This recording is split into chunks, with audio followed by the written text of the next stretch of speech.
Friends, you're in the military with summary channel, and this video we're going to discuss the most important events that took place during the previous 12 hours. We have lots of very interesting updates, so let's start. Everything started 3 days ago, and now we're living in the completely different reality. Everything started with the meeting between Zelenskyy, Starmer, Metz and Macron that took place on the territory of London, where they were talking about the 28-point plan that was provided by the President of the United States of America.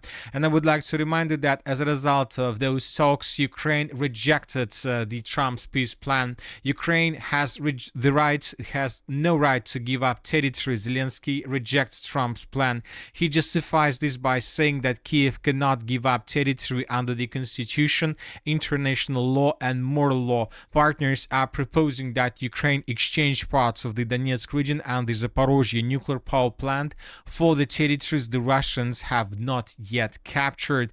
Of course, this answer was unexpected, and obviously this answer of the president of Ukraine, Zelenskyy, made the president of the United States of America very angry. And right after Zelenskyy made his statements, the president of the United States of America made his own. The interview with him was published yesterday, and during this interview, the president of the United States of America said that it's time for presidential elections in Ukraine. The understanding that Ukraine will not join NATO has been around for a long time. It's time for Zelenskyy to pull himself together and start accepting the US peace plan's proposal for resolving the Ukrainian conflict, because he's losing on the battlefield. So obviously Zelenskyy was shocked when he heard these words made by the President of the United States of America, and yesterday in the evening Zelenskyy made lots of very important statements. It seems that Zelenskyy decided to fall back. Zelenskyy said that I'm now asking the US, including Europe, to ensure security for the elections. So Zelenskyy is ready for the election process. Ukraine has no chance of joining NATO today. We are realists. We really want to join NATO. That's fair. But we know for sure that neither the US nor several other countries see Ukraine in the alliance yet, and Russia, of course, will never see us there. Zelenskyy also confirmed Trump's statement that at his first meeting with Putin, he expressed his desire to return Crimea. Maybe I said this at our first meeting, and I believe I was right. And I'll say honestly, yes, we don't have the strength for all of this today. We don't have sufficient support for all of this. The first and last person meeting between Putin and Zelenskyy took place exactly 6 years ago in Paris as part of the Normandy 4 summit.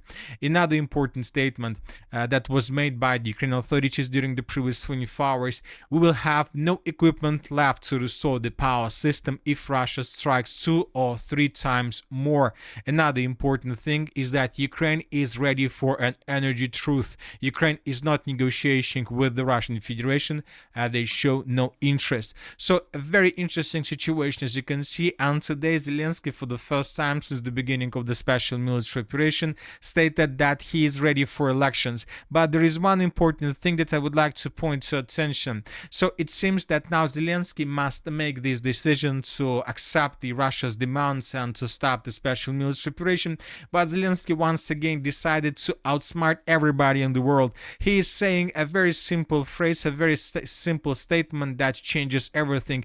Now I'm asking the US, including Europe, to ensure security for the elections. So Zelenskyy is saying that he is ready to carry out elections within 60 days after the sky above Ukraine is secured. So which means Zelenskyy is saying a bit different statement. He's saying that the United States of America and the European Union must close the sky above Ukraine, must bring down every single missile and every single drone that Russia launched and to attack objects of the critical infrastructure.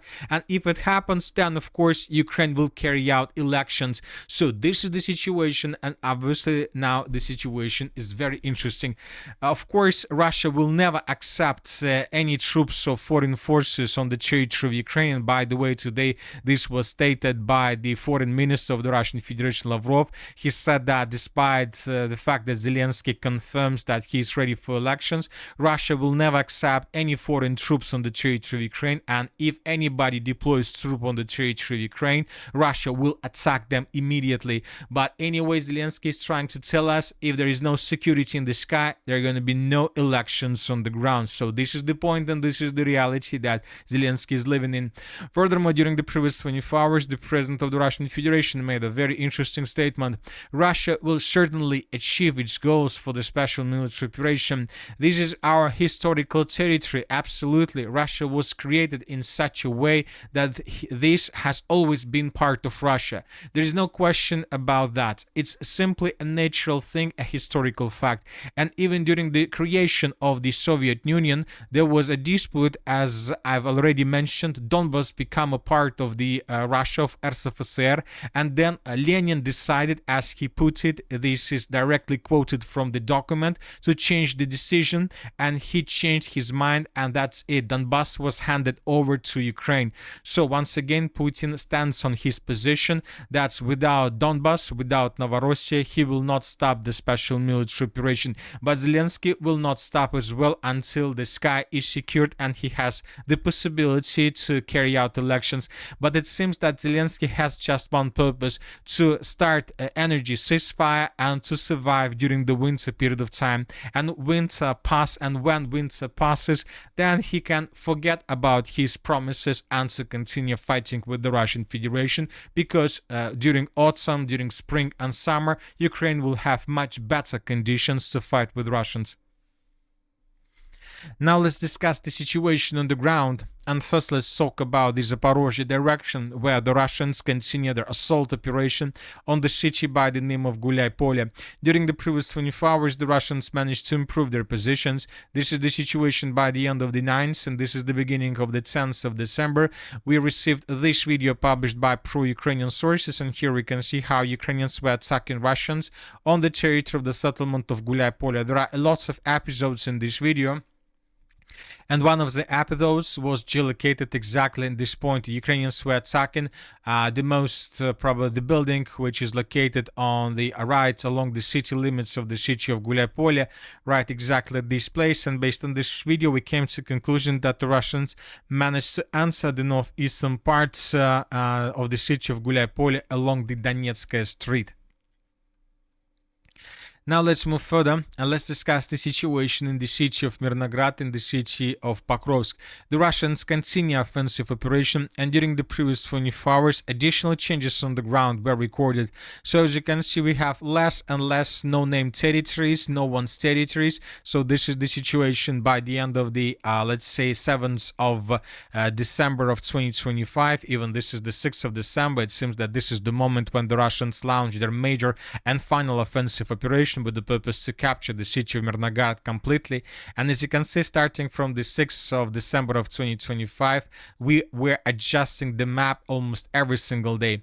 And today, according to information we have, the Russians managed to establish complete control over the eastern part of the city of Mirnograd, over this industrial zone, over the Centralnaya mine, over the elevation of mines. So the most powerful and strategical positions were taken and captured by the armed forces of the Russian Federation, according to neutral mappers. So which means that the further stage of the clashes for the city of Mirnograd will pass much faster than the previous ones.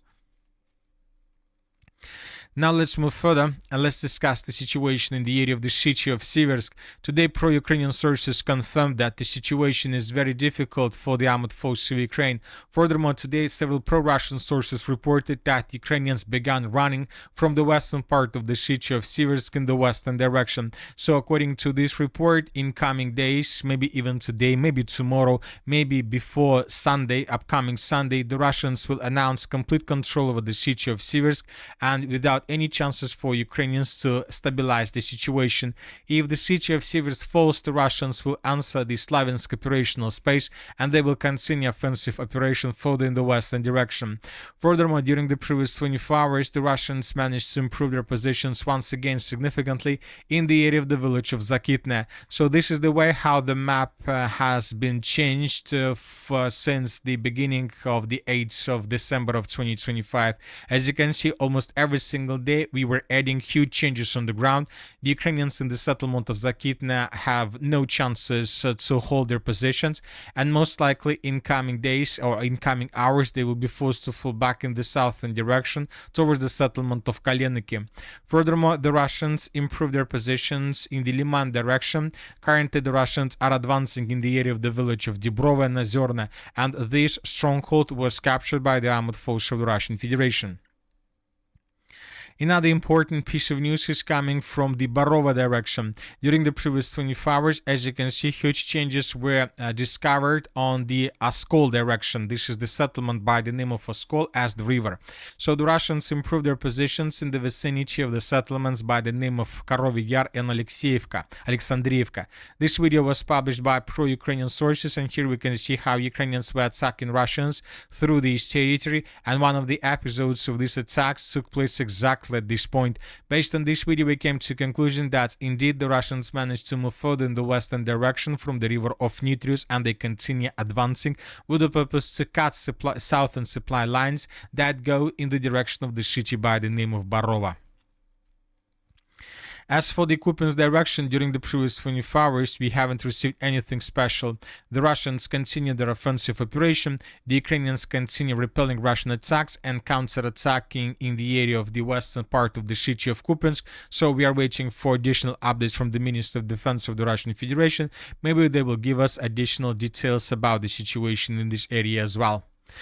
And that's it for the short video. Military Summary channel reminds to we condemn any violence in the world. Thank you for your watching. Subscribe to my channel, put your likes, join my Patreon, and have a good day. Bye bye.